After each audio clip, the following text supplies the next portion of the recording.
live, I believe, with the amazing Terri. Hi, Terri. It's take two. I'm only joking. That's me. I can't have it again. I'm only joking. We are here and everything is working. Woohoo, so far. Okay, sending good vibes. So thank you to those of us that joined us on Wednesday, and thank you if you joined us then and you're coming back now, because as you know, there were some technical issues out of our control on Wednesday, but we are back with a bang for take two. Terri's in the office, I am at home, and we are going to make it happen. So thank you for joining us. As I said before, some housekeeping to start with. As a member of the BSME committee, I'm delighted to tell you that we have decided to extend the deadline for entering the 2020 awards to Wednesday, the 7th of October. So those of you who like a last minute deadline, i.e. all of us, I think, in this panel, please get going and enter away, because this year the work that you've done really deserves to be shouted about. That's my housekeeping, and now for the main event. So this is the second in our new kind of series of conversations, BSME Live, where we talk to industry legends about their experiences in the industry and beyond. Today, I'm delighted to have Terri White with us, who is the editor-in-chief of Empire in all of its iterations across print, digital, social, podcasts, and print, and also the author of a best-selling book, Coming Undone, which I think it's fair to say is a very personal memoir of, Terri, your time editing in New York, where on the face of it, you were at the top of your game professionally, but you were unraveling on a personal level. And I think it's a really brave, powerful memoir that I would encourage everyone to read if you haven't already read a copy. So, hi Terri, and thank you for being here again for the second version of this. I wanted to start, I think, with a question that came in at the end of the last session, and that's something else I should say is please do, if you've got questions, type them in the chat function and we will get to them. So this was a question from Michael, and I think it's a good one to start with, which is, you know, you're in charge of a magazine about celebrating cinema. And obviously when we went into a national lockdown, cinemas were closed, film production set up shop. And you guys as a team had to come together and work out how on earth you were going to edit in a pandemic and get content whilst we were in a national lockdown. How did you approach that, and how do you see the lessons of the pandemic affecting the future of Empire? Yeah, I mean, it was a really serious conversation we had to have, which is, what is Empire without cinema? Because we are a film magazine, but we are proudly a cinema magazine. We believe very much in the experience of going to the cinema, of the power of the cinema. And, you know, much of our content is around films, you know, their big release on weekends. And we had to go back to the beginning, which is actually what is the DNA of Empire? And the DNA of Empire is a celebration of movies in all of their guises. We devolved the brand to also be about TV, and that obviously suddenly became more relevant. But ultimately, the kind of promise that Empire makes you is that we will bring you closer to the films and the filmmakers that you love. We have access and a level of exclusivity in our content that most other brands don't have. And so we kind of gathered around that, and we were like, look, we still have to be able to celebrate incredible films. Maybe this is a moment to pause and reflect about the power of cinema, about the power of film, about what it brings to our lives. I'm a great believer in nothing touches the cinematic experience, but just because we're not having that for a few months doesn't mean that magic disappears. So for us, it was about harnessing that magic on the page. We were doing a lot of stuff directly with filmmakers, because suddenly when the films fall out of the slate, so do those promotional windows. But we decided to use kind of all of our personal relationships, all of our personal contacts, and kind of gather around the industry and say, you know, what is it that we love about film so much? What does it bring to our lives? And revisit all of that stuff. And so most of the content you saw wasn't from any kind of regular promotional schedule. It was all from us directly reaching out. And, you know, the first issue we did was just called A Celebration of Cinema. And it was us talking to incredible filmmakers about some of the incredible films they'd made over the years. And I think it was a very, very useful exercise to go back to our original DNA, remind ourselves who we are, what we're about, remind ourselves of the importance of that passion, and to be able to keep that dialogue going with our readers, even when the cinemas were closed, was vital to us. And I think it reminded us all of what's at the heart of Empire. And that's something that I think has made the print magazine, for example, even stronger.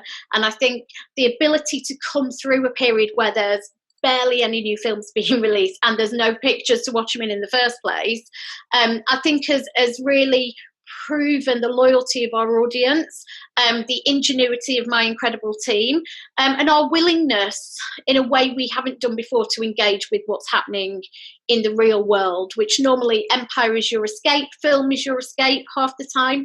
But actually, we decided to lean into talking about it, into the pandemic, about what it meant for our industry, about what it meant for film. And that's something I think we're going to keep going as we move forward. I think you kind of got to as well, haven't you? Because it's not going anywhere and it's such a huge part of everybody's lives now. Mm. And I think when you talk, you're so positive about Empire and the industry in general. There's obviously a lot of doomsdaying and a lot of, you know, genuine concern about what's ahead for our industry, you know, pre-pandemic, but I suppose especially now so. What do you think is the secret of a successful magazine brand today? Well, I think the responsiveness is vital, right? So I was saying to you the other day, I thought Grazia, being the first people out of the gate, shooting women on the front line of the pandemic, was inspired. You know, you didn't let kind of what was happening, the practical limitations, you kind of leaned into those and ended up with these incredible covers, you know, which reflected what was happening in the world and was directly engaging with how it affected your audience. And I think they were picked up by the New York Times, and it was a global talking point about how can magazine media, out of all media, respond to these things.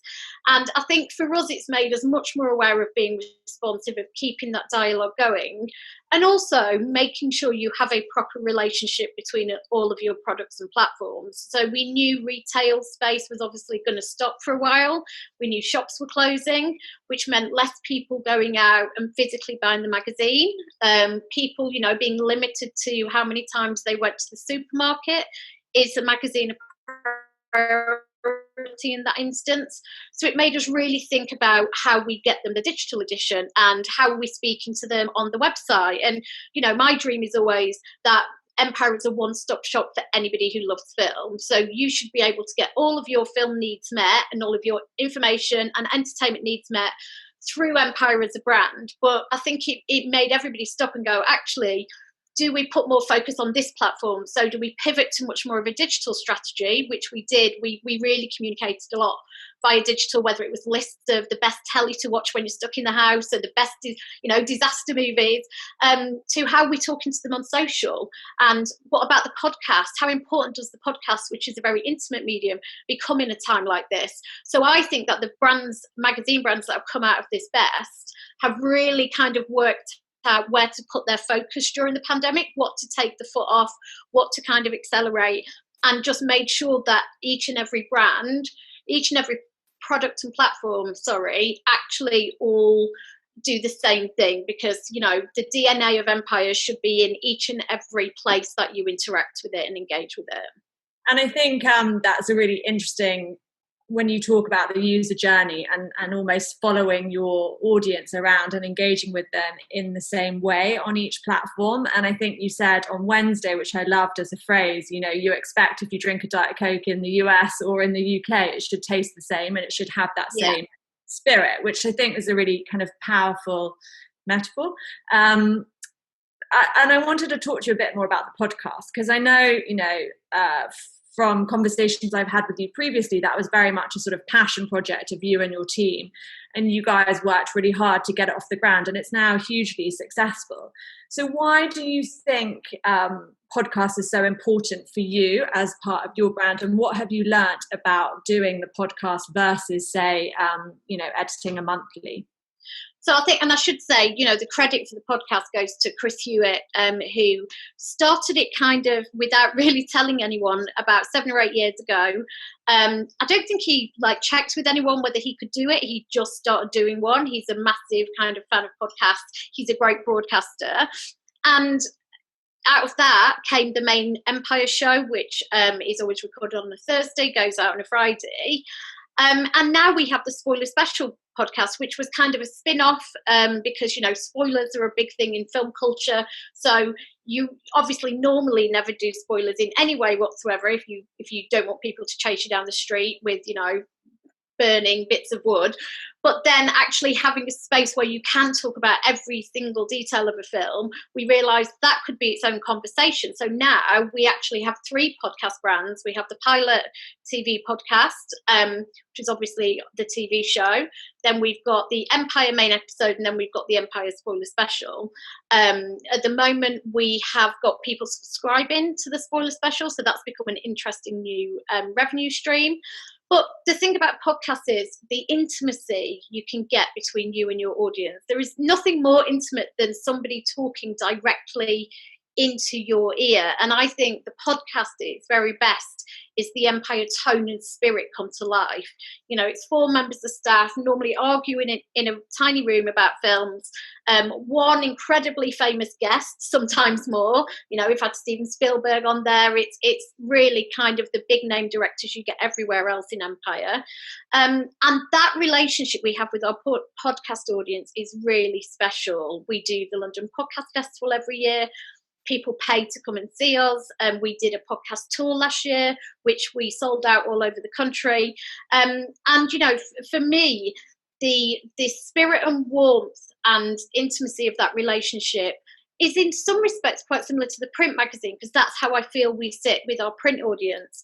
But the ideal person is reading Empire, is getting it in the post and sitting down for 5 hours, and they're listening to the podcast on their way to work, or not to work anymore, maybe before they go to bed.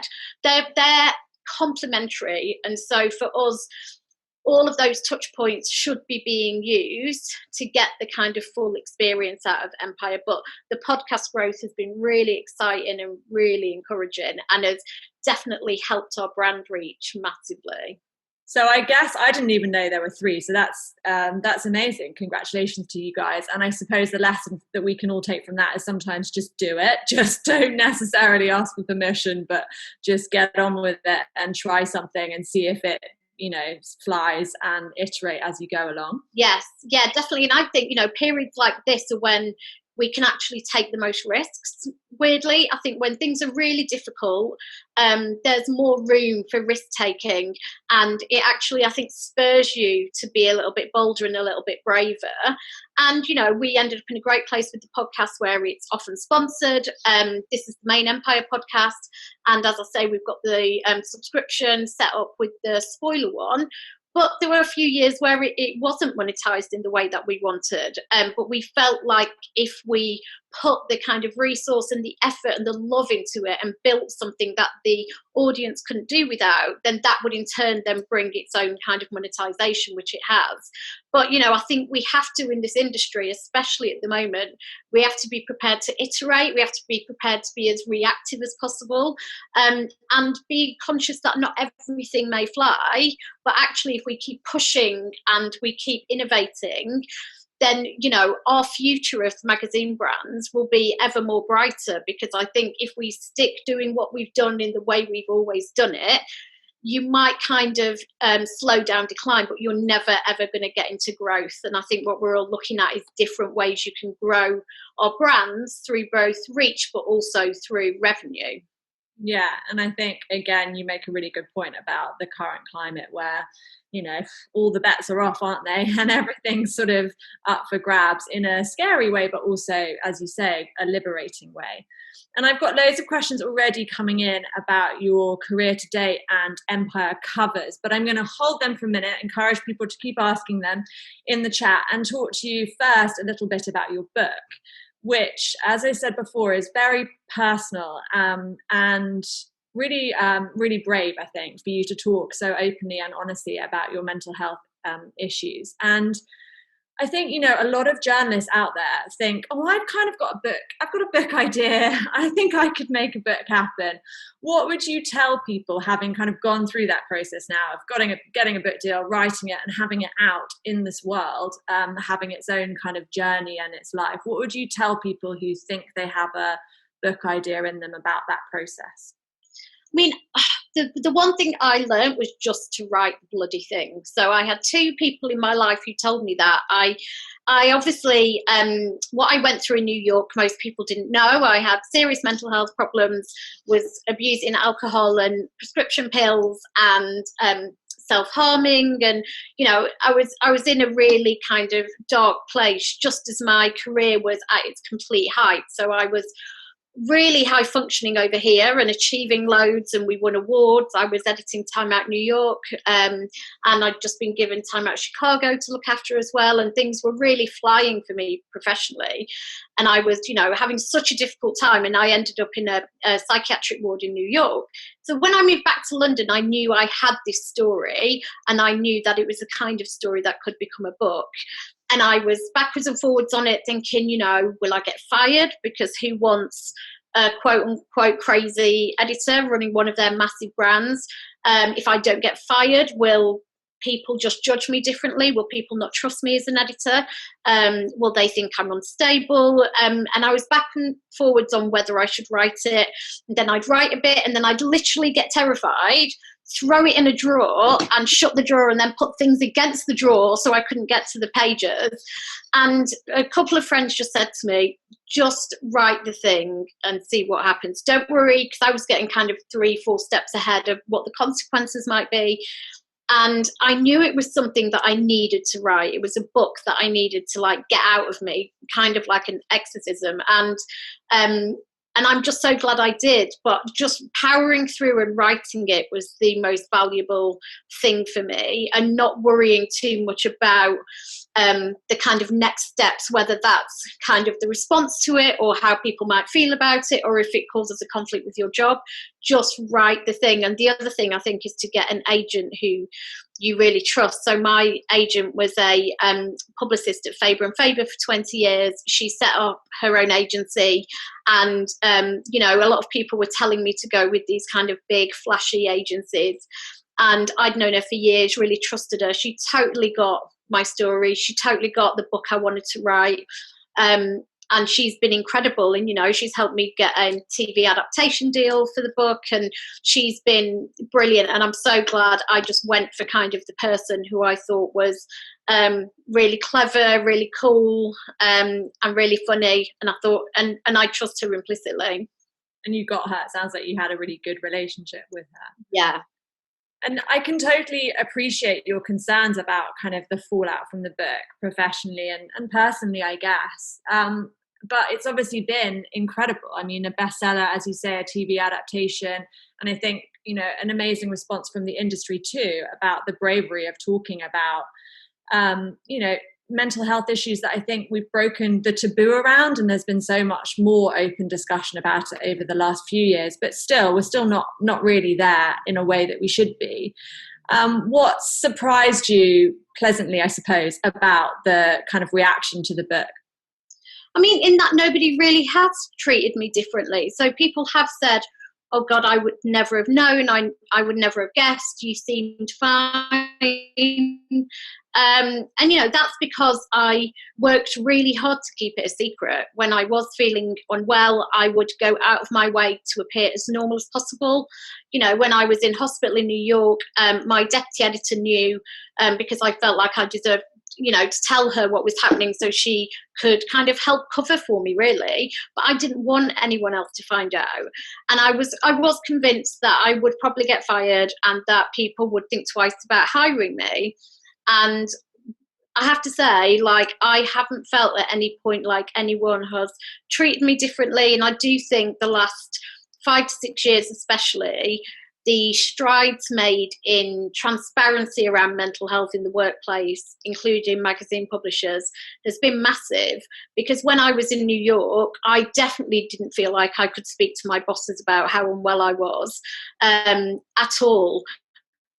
But now it feels, I joke about the book, I joke about some of the more extreme incidents in it. I still think I'm good at my job, and nobody in the company, nobody at Bowers ever made me feel like I'm less than, or there's any kind of judgment or distrust happening because of what I wrote about, which has been really heartening, I have to say, because I think there is still that judgment sometimes. And I think people have been so kind and so generous and have been really up for the conversation, which I think is really important. And really important now as well, because I think so many people are suffering in this new environment of working from home, and it's so much harder to have those conversations and to feel like you're part of a team in this world working from home. So yeah, I mean, massively agree with that. You also kind of break down that stereotype of what an editor should be. And, I think we've been through iterations of editors, haven't we? How far away are we now from that sort of ice queen editor who comes in and rips stuff up and stomps around? Well, it is funny because I always, I wanted to be an editor by the time I was 30. That was my big dream. So when I got my first job as Phil Hilton's PA at Later magazine, which was the older men's magazine at IPC as it was, then I remember saying to him, I'm going to be an editor before I'm 30. And he was like, okay. And I became editor of Shortlist when I was 29, so I just scraped in. But I think one of my problems was always I had massive imposter syndrome, which I think is because I was a working class girl. I thought that the way I dressed gave away the fact I was working class. I thought that the way I spoke, I thought the way that I carried myself, not knowing certain references, where I holidayed, like I had quite a chip on my shoulder, I have to say, about some of that stuff, and thought, oh, I'll never be allowed to be an editor because I'm too common. I remember there was a group of boys in the magazine industry who, when I was very young, called me pram face because they said I had a face that looked like it should be pushing a pram on a council estate. And I thought, and all I thought was, oh God, people can tell when they look at me.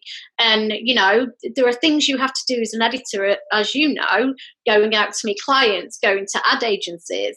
And I was always really concerned that I wasn't the type of editor that was palatable for a lot of publishers. But then actually, I suppose my individuality and everybody's individuality who's an editor, I think those things have become more valued over the last probably 6 or 7 years, where people like editors to be human and to be empathetic and to be quirky or weird or just not kind of, a typical Anna Wintour type ice queen. And, I think part of it has been for me is learning to be a little bit softer, maybe. I think when I first became an editor, and I was an editor in men's mags first, I think I felt like I had to be more of a man than the men who were surrounding me to kind of prove my worth. I think it was the Margaret Thatcher approach to magazine editing. And I really regret that in retrospect, because I would often put up a bit of a hard front, and I think I'm a better editor now. I'm more empathetic. I hope I'm more understanding. And I really think that makes you a better boss and fundamentally a better editor, because actually the very best editors are incredibly empathetic. Storytelling takes empathy. Storytelling takes heart. And so I think, all the great editors have a ton of heart, have a ton of passion, and just have a touch of humanity in everything they do. And I think those qualities have become much more interesting to people and much more welcome than they definitely were when I started out. And also, I think, you can't really, we do creative things, don't we? And unless you come to work and you feel happy and excited and fulfilled as a team, you can't have the best creative ideas. So I think there's a lot to be said for that sort of barrier between editor in a corner office and like team over there being broken down. And I think that's in the best interest of ultimately the brand. But also, I think you touched there on diversity, and we've obviously had a lot of conversations about, how we need to be more diverse as a magazine business and media organizations. What do you think can be and should be done about that? How can we become more diverse as a business? I think one of the biggest problems with magazine industry, and this has been since forever, is the avenues for people to get into the industry, which automatically, I think, because of the way the industry is set up, prioritizes people from a much more often comfortable background. Often it's there's nepotism involved, so obviously then you get a friend of a friend of a friend, and essentially you're hiring the next group of people who look just like the group that came before. And I think one of the big problems is I came up through work experience. So I wrote off to all the magazines in London in my second year of university, and I asked to do summer work experience, and they all said no, apart from Marie Claire. And Marie Claire had me to do a work experience on their reception desk. So I didn't even get a work experience slot on the magazine, on the reception desk. And basically after that, I heard there was a job going at later after I left university. And, then I applied to be a PA, and I still had to work my way up. It was mainly women who were entering as PAs and making their way up to be writers. But that was the path, was work experience, PA, or an editorial assistant. Then I was a features assistant, and then I was a junior writer, and then I was a deputy section editor. But my sense is that entire bottom rung of jobs there no longer exists because of the way teams have contracted and headcounts dropped. Now, often the most junior role is not an entry-level role. So how are kids today getting into the industry? Where are the opportunities? Free work experience, I think, is completely unethical, and it's not something we do at Empire, because I think that only allows the privileged to be able to afford to come and do work experience. And I think it's on us really to try and find new ways to welcome people who currently there are just barriers to them being able to get into our industry. And I think it's one of the biggest challenges, which is how do we ensure there is parity and a level playing field from the beginning, because that's where the biggest problem lies, I think, and we haven't really solved that, because things like teams have shrunk, so therefore the number of entry-level jobs has disappeared, and there aren't huge budgets for junior salaries, so people are working for free, and therefore that begets a certain type of person with a certain amount of money. I don't know what the answer is, quite honestly, but I think it's absolutely right that we're having conversations about the incredible lack of representation within magazines generally. And I think every editor I know is working out what they can do to contribute to things being different. So I'm mentoring somebody for a BFI London Film Festival scheme at the moment. So she's going to write a couple of pieces for Empire during the festival, and things like that. I think we need to be doing things kind of on a very grassroots level to be able to help people get into our industry and get the training they might need, because we were lucky when we came up, there was training on the job. There were teams where people could take their time to help you and teach you pagecraft. They could teach you, how to structure a news story, how to structure a feature, how you write a review properly. And I think having something where people can learn those skills if they can't afford a postgrad, but also get a foot in the door in the industry through a staff job, I think they're both really vital things. And this actually leads to kind of one of the questions that's already come through from Matt, who says that he's a big fan and long-time Empire reader. Yay, go Matt. He is currently a master's journalism student at Cardiff, but he is looking to break into film journalism. So his question, which is I'm sure one that many people will want to know, is what your advice is on going about applying to write for Empire in any capacity. So it's interesting because when I came into Empire, there was kind of a unwritten rule about who got to write freelance for the magazine, and it tended to be people who had lots of bylines elsewhere, either on other magazines or on newspapers. And there was always a sense of writers needed to be experienced to a certain degree before they could write for Empire. And it's something we've been challenging over the last year or so. We started a kind of a mentor scheme just amongst the staff where each of us took somebody who needed experience in journalism, and we were working with them on a one-on-one basis, with the end result them being published in Empire. Because we get inundated. I put a call out for pictures for TV features this week, and I probably got something like 300 emails, and probably about 100 of those were from people who didn't have bylines already and didn't have experience. And sorry, those pictures, what stands out to you in a pitch when you're looking through all of them? So it's always somebody who just, you can tell they understand what the magazine is and what we do. So they've clearly read Empire, but they just have a really interesting, fresh take on stuff, because, film and TV is such a vibrant, exciting, innovative area. You can look at telly this year. It's remarkable. From I May Destroy You to I Hate Susie, like genre-busting, groundbreaking, amazing telly, and there's so much amazing stuff to talk about that I'm always looking for somebody who's got a really passionate and kind of really interesting look at something, whether it's a trend piece or whether it's the way that this writer drew this character and how that's a massively groundbreaking thing to do, or some kind of filmmaking innovation. But what we are looking at Empire is essentially in news, for example, because the pieces are shorter, looking at using first-time journalists there, so that we are allowing people to break in through Empire, because I think we have a responsibility to help the next generation of journalists, just like I was helped by great editors and great journalists. Oh, that was... No one's in the office, so Terry's going to have to move around. Just command me while I just walk around. Oh my goodness. As if I could think something. Yeah. The office and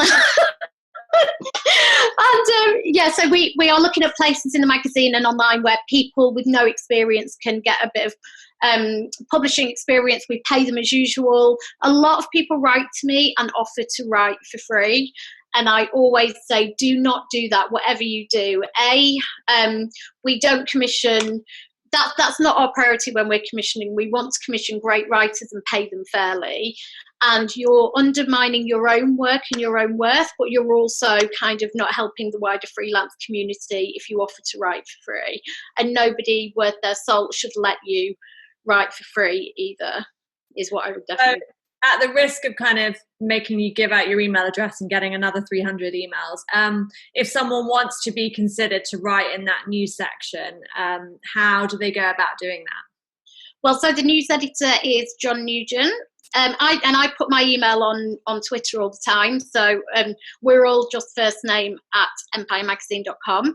And yeah, I think, and it is a big shift for us, but I genuinely think that, we have to be part of helping the next generation of journalists come up. And if we don't give them their first byline, then why would anyone else give them their first byline? And they're caught in a catch-22 where no one will publish them because they don't have a byline, but they can't get a byline because nobody's published them.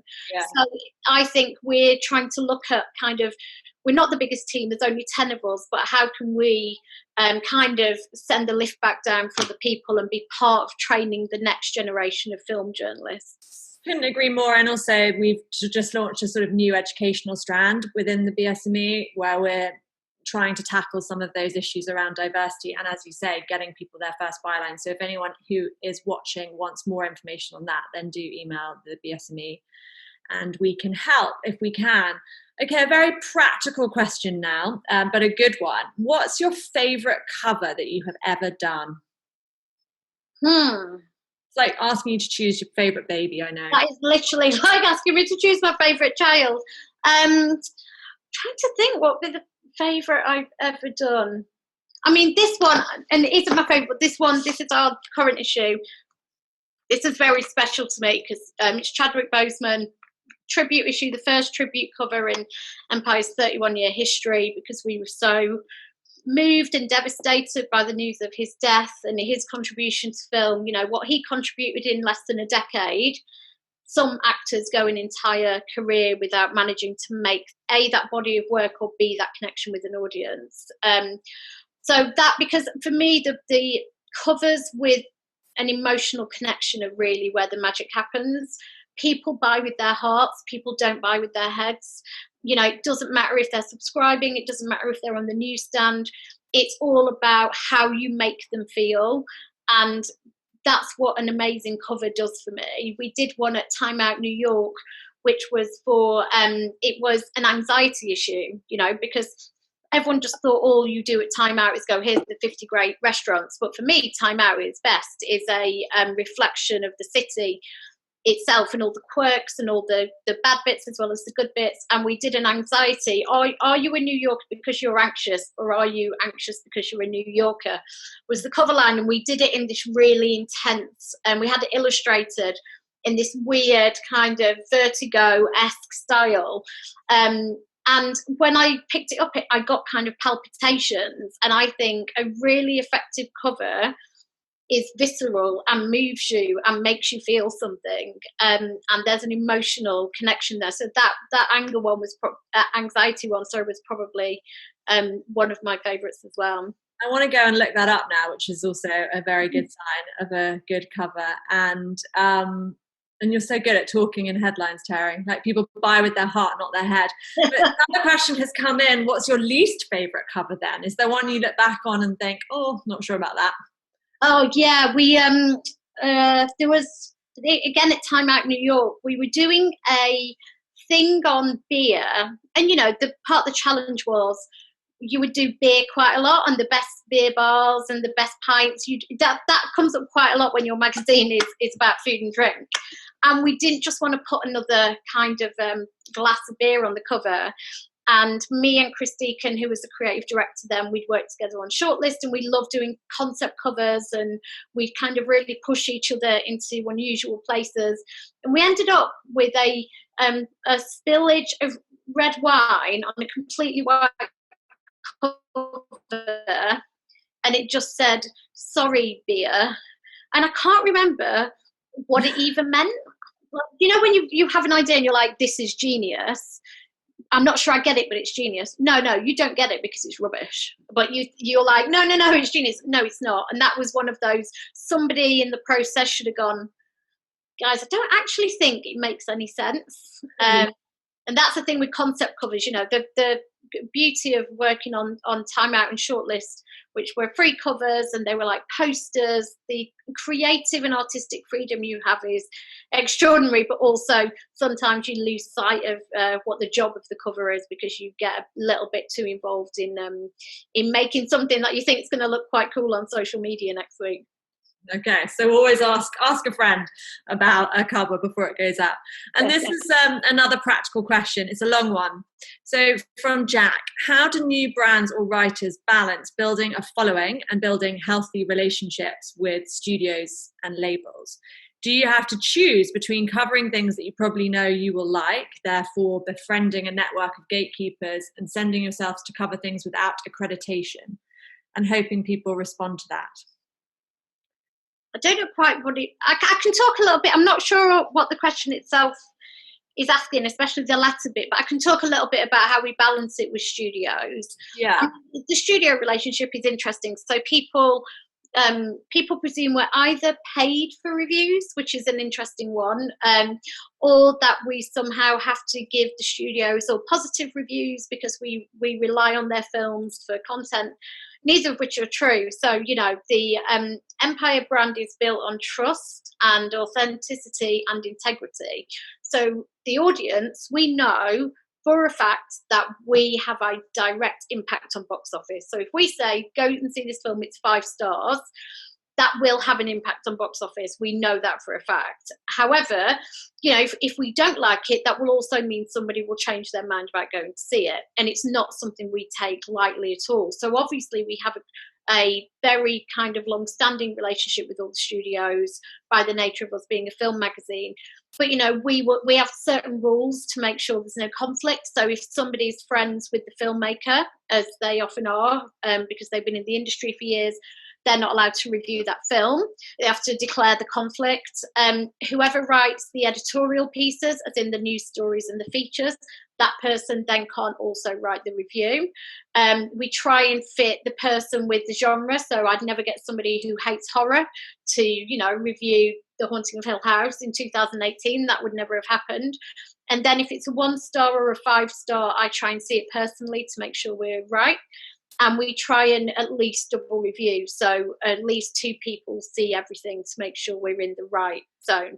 And of course, that can be difficult because if the studio have kind of given us incredible access and incredible assets for their massive new film, and we put it on the cover and gone to town on it, and then we see the film and it's not as good as we'd hoped and we have to give it 2 stars or even 3 stars, that's obviously not the easiest thing to happen, but that's what has to happen, because as soon as that trust is broken, the special relationship that we have with our audience is destroyed. And that is bad for us, that is bad for them, that is bad for the studios, it's bad for their movies, it's bad for their filmmakers. So there is a respect from the studios about kind of how we conduct ourselves. And the reason filmmakers trust us so much and are so great at speaking to us, often they're not speaking to anyone else at all, is because they know we behave with integrity, and everything you read on the page, every review is absolutely genuinely what we believe to be the case. And I guess, again, takeaways, that's a good learning for all of us who have to manage the business side with the readers. You've always got to put your readers first, like they come first, because if you don't have that relationship with your readers, then you really have nothing. Yeah, and we're not trade magazines. I always say to people, we are consumer magazines. We are for consumers. That means your primary person always is the reader. And obviously, for us to make a great magazine, those relationships with studios are vital.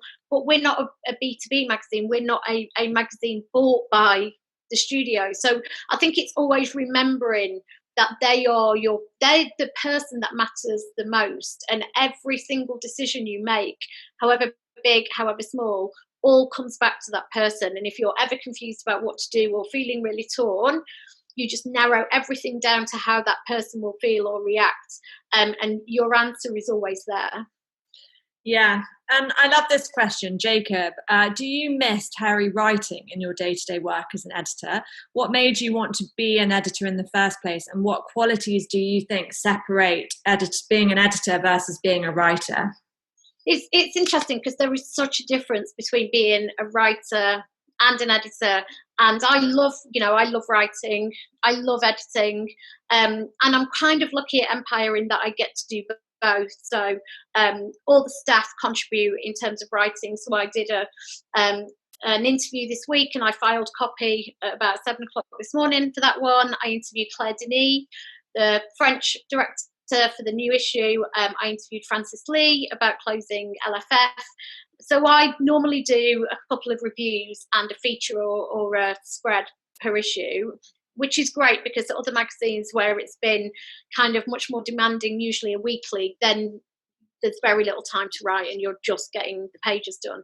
And there's such different skills because editing is all about doing 100 things, but working as a team. You are only ever, it's a cliche, but you're only ever as good as your incredible team. And my team is the absolute best in the business. And we work as a unit, and I couldn't get this magazine out with each and every single one of them. And actually our freelancers as well. We're one big family and we are one big unit of people who are so different in so many ways, but are joined by our passion for Empire and our passion about creating this incredible tangible thing together.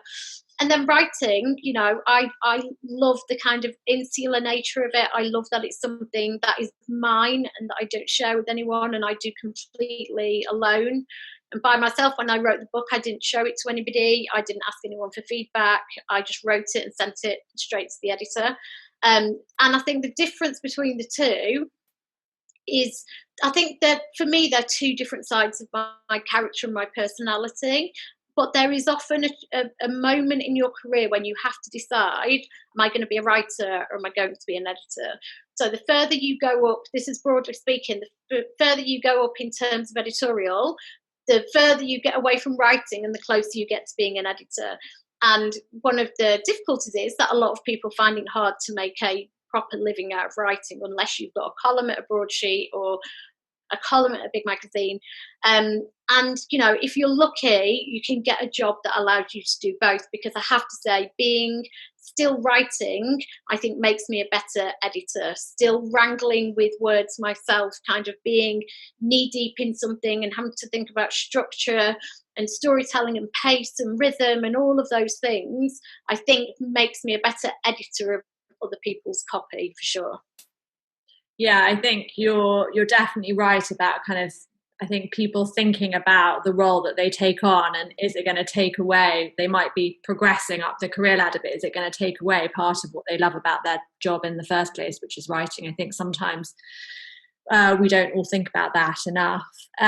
So we have almost run out of time, which is so sad because there's actually loads of questions still.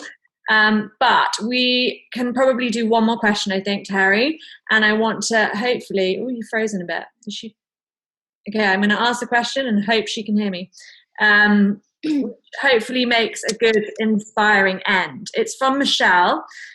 And she says, you've talked about having a love of books, films, and music from an early age. Do you remember your first exposure to magazines, and what was it that made you want to pursue a career in print media in the first place? Now, Terri has frozen for me, but I'm hoping she might come back, because we can't have tech issues twice with one guest. It's not looking good for me, though, is it?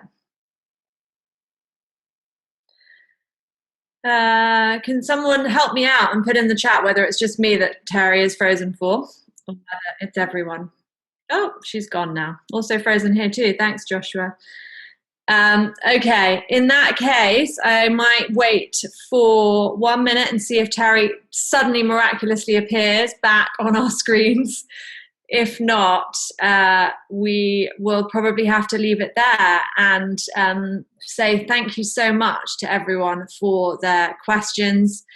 And sorry we didn't get to answer all of them, but we will try and get Terri back another time. In the meantime, thank you so much for joining us. Please enter the BSMEs 2020, get your work recognised. And all that remains for me to say is a massive thank you to the people that make this happen behind the screens. And there are a lot of them, but most importantly, our wonderful paid interns and BA recent graduates from Roehampton University, Jasmina, Megan, Joe, and Sierra. They will be writing up this session and putting the learnings in an email, so look out for that hitting your inboxes too. And in the meantime, as Terri has not come back, I think we will probably leave it there and say thank you so much for joining us for part 2. I'm sorry we ended on a technical fail. We'll try and get it sorted for the next one, and stay tuned to the BSME website and social channels for that. Bye-bye.